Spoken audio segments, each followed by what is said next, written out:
آقا کریم نے صفوں کو سیدھا کرنے کی تلقین کرتے ہوئے کہا کہ مت سمجھنا کہ میں صرف آگے دیکھ رہا ہوں، میں آگے بھی دیکھ رہا ہوں، میں پیچھے بھی دیکھ رہا ہوں، تمہارے رکوعوں کو بھی دیکھ رہا ہوں اور دلوں میں پیدا ہونے والے خشوعوں کو بھی دیکھ رہا ہوں۔ یہ حضور کی نظر کا کمال ہے۔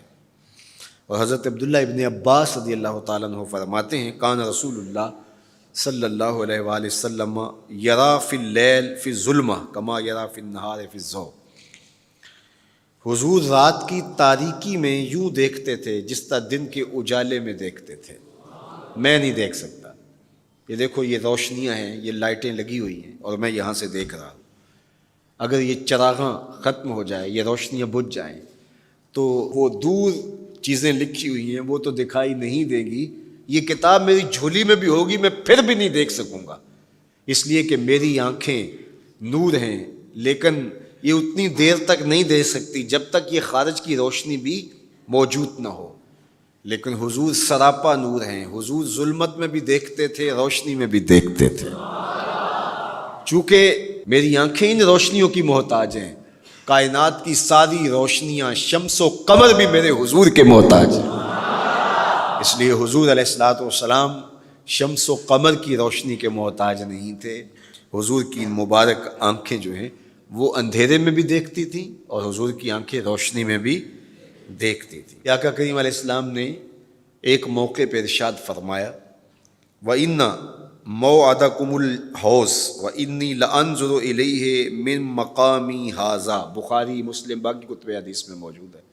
فرمایا کہ تمہارا جو حوض کوثر پر وعدہ ہے جہاں میں تمہیں جام بھر بھر کے دوں گا، فرمایا میں یہاں کھڑا ہوں اور یہاں کھڑے ہو کے اس کو دیکھ رہا ہوں۔ حضور یہاں کھڑے ہیں اور وہاں دیکھ رہے ہیں۔ ایک دن حضور صلاۃ الاستسقاء پڑھا رہے تھے، جب بارش نہ ہو رہی ہو تو اس کی جو نماز پڑھائی جاتی ہے اللہ کے حضور دعا کرنے کے لیے تو اس کو صلاۃ الاستسقاء کہا جاتا ہے۔ ام المومنین سیدہ عائشہ رضی اللہ تعالیٰ عنہ سے مروی ہے۔ تو نماز پڑھاتے پڑھاتے حضور نے ہاتھ آگے کیا پھر پیچھے کھینچ لیا، تو عمومی طور پہ ایسا نہیں ہوتا۔ تو صحابہ نے جب دیکھا تو بعد میں کسی نے پوچھا حضور آج نماز میں آپ نے ہاتھ آگے بڑھایا اور پیچھے کھینچ لیا، مجھے بتائیے کہ حالت نماز میں نظر کہاں ہونی چاہیے؟ جائے سجدہ پہ ہونی چاہیے نا، لیکن صحابہ حضور کو دیکھ رہے ہیں۔ اللہ اکبر۔ صحابہ سے کسی نے پوچھا کہ تم بتاؤ ظہر اور عصر کی نمازوں میں حضور قرات کرتے تھے؟ کہاں کرتے تھے، بخاری میں ہے۔ تمہیں کیسے پتہ ہے کرتے تھے؟ کہا نحن نعلم باضطراب لحیتہ، ہم حضور کی مبارک داڑھی کی جنبش سے اندازہ کرتے تھے کہ قرات ہو رہی ہے۔ معلوم ہوا نماز بھی چلتی رہتی تھی، رخ محبوب کی دید بھی ہوتی رہتی تھی۔ اور اقبال کہتا ہے شوق تیرا اگر نہ ہو میری نماز کا امام، میرا رکوع بھی حجاب میرا سجود بھی حجاب۔ اللہ اکبر۔ تو حضور نے ہاتھ آگے بڑھایا اور پھر کھینچ لیا۔ پوچھا گیا حضور یہ آج نماز میں ایک نئی چیز ہم نے دیکھی، آپ نے ہاتھ آگے بڑھایا پھر کھینچ لیا؟ فرمایا ہاں، جنت میں کھجوروں کا ایک خوشہ لٹک رہا تھا، میں اس کو توڑنے کے لیے ہاتھ ڈالا تھا پھر میں نے چھوڑ دیا، اور اگر میں توڑ لیتا تم قیامت تک کھاتے رہتے ختم نہ ہوتا، لیکن میں نے کہا نہیں چلو پھر قیامت کو ہی صحیح۔ اب حضور کھڑے کہاں ہیں؟ مدینۃ المنورہ میں، اور جنت کہاں ہے؟ سدرۃ المنتہا سے اوپر۔ سر پٹ گھوڑا دوڑے اور تیز رفتار گھوڑا، تازی گھوڑا، 500 سال دوڑنے کے بعد پہلے آسمان تک پہنچے، پھر اتنی موٹائی آسمان میں، پھر دوسرا آسمان، پھر تیسرا آسمان، درمیان میں پھر خلائیں بھی، پھر وہاں سے 7 آسمانوں کے بعد کہیں سدرۃ المنتہا، اور قرآن بتاتا ہے کہ جنت بھی سدرۃ المنتہا کے پاس ہے، پھر آگے جنت، اور جنت کے جو درخت ہیں وہ 70,000 سال کی اونچائی پر ہیں، وہاں لٹکتی ہوئی کھجوروں کے خوشے، اور حضور علیہ السلام نے یہاں کھڑے ہو کے ہاتھ بڑھایا اور وہاں حضور کا ہاتھ پہنچ گیا۔ یہ ہاتھ کے پہنچنے کی منتہا نہیں ہے، ضرورت یہاں تک کی تھی لہٰذا یہاں تک پہنچا، اگر ضرورت اس سے آگے کی ہوتی تو آگے بھی پہنچ جاتا. تو حضور کا ہاتھ یہاں سے یہاں تک پہنچا.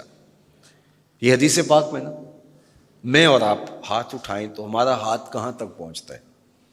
5 فٹ قد ہے تو 3 فٹ اوپر ہاتھ پہنچ جائے گا، تو ہمارا ہاتھ 8 فٹ تک پہنچے گا، زمین سے 8 فٹ تک. چلو کسی کا 9 فٹ تک پہنچے گا، کوئی چھلانگ لگا کے اچھل کے اوپر لے جائے گا تو 10 فٹ تک پہنچ جائے گا. البتہ ہماری نظر بہت تیز ہے، ہماری نظر پہلے آسمان کے ٹمٹماتے ہوئے ستارے دیکھتی، دوسرے آسمان کے ستارے بھی دکھائی دیتے ہیں، تیسرے آسمان کے ستارے، چاند سورج ہمیں دکھائی دیتا ہے. ہمارا ہاتھ 3 فٹ تک یا 10 فٹ تک پہنچتا ہے، نظر تیسرے آسمان تک پہنچتی ہے، اور جس کا ہاتھ جنت تک پہنچتا ہے اس کی نگاہ کہاں تک پہنچتی ہوگی، اس کی نظر کا کمال کیا ہوگا.